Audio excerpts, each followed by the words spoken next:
everyone. Today we're grilling up a chili chicken sub at the pit, and it's real easy to do. All right, for this recipe, you're going to need some chicken breast, some sesame oil, some salt. Here we've got some paprika, some black pepper, some white pepper, garlic.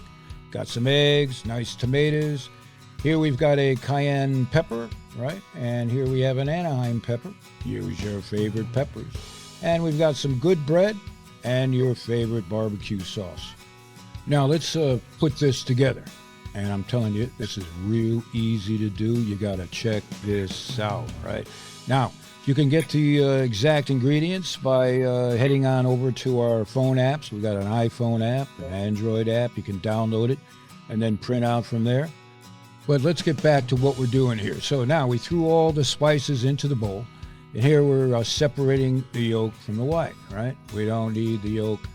We want the white to help bond the spices to the chicken. Simple enough, right? So we'll just separate the yolks. Save the yolks for the beer later, right? All right.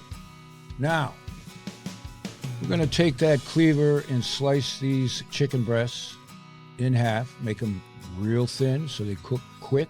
They stay real moist. Now, you can see these boneless chicken breasts, skinless chicken breasts are real small, right? They're coming from these new chickens on the market. Very, very young chickens. Very, very tender. Moist when you cook them up. They're good. So, anyway, we'll throw those chicken breasts into the bowl, and we'll prep this chili pepper. Oh, man. I'll tell you what.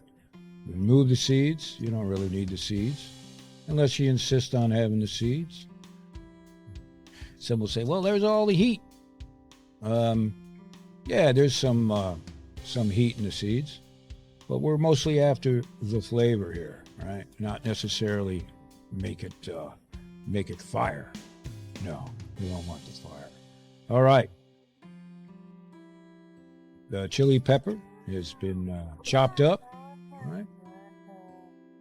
And we'll chop up some garlic. Man, it's not cooking unless there's some garlic in there, right? All right. Garlic is chopped.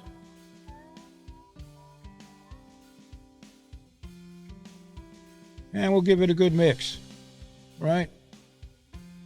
Use your God-given hands and fingers to do it. Does the best job.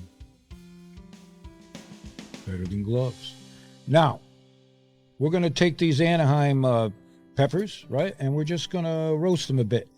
Char them up on each side. There's going to be a lot of flavor in that, right? You don't want to overcook them. Just char them. All right. Simple enough. Now, we'll put our grill plate on our hibachi here. And hibachi cooking is awesome. You got to check it out. Old school, but nothing like hibachi. And we're going to throw some oil on the plate because we're going to do a quick fry. Just like that. It's going to take long. Maybe a couple minutes at the most. We'll do 4. Just enough for our sub salmon. You smell that? It smells good. Oh yeah. Give them a flip.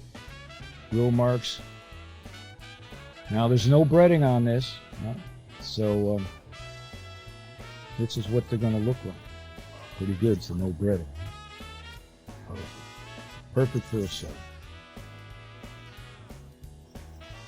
I told you this is going to be easy to do. All right.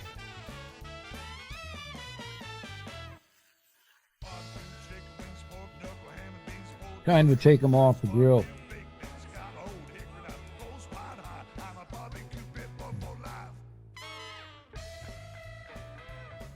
There's nothing more to say here, you know, just kind of watching, getting hungry. I got my jar of peanut butter with me.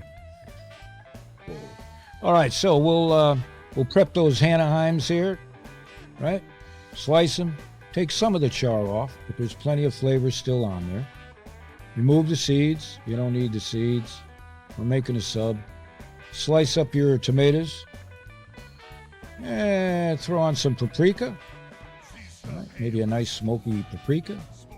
Layer in some of your sauce. And of course, you could use mayo if you want. You don't have to use barbecue sauce. And place those sliced tomatoes in there. Load it up with these chicken breasts. Oh man, are you kidding me? Put in some of them roasted Anaheims. More tomatoes. Now you can set this up any way you want, but this is about as good as it gets. We appreciate your support.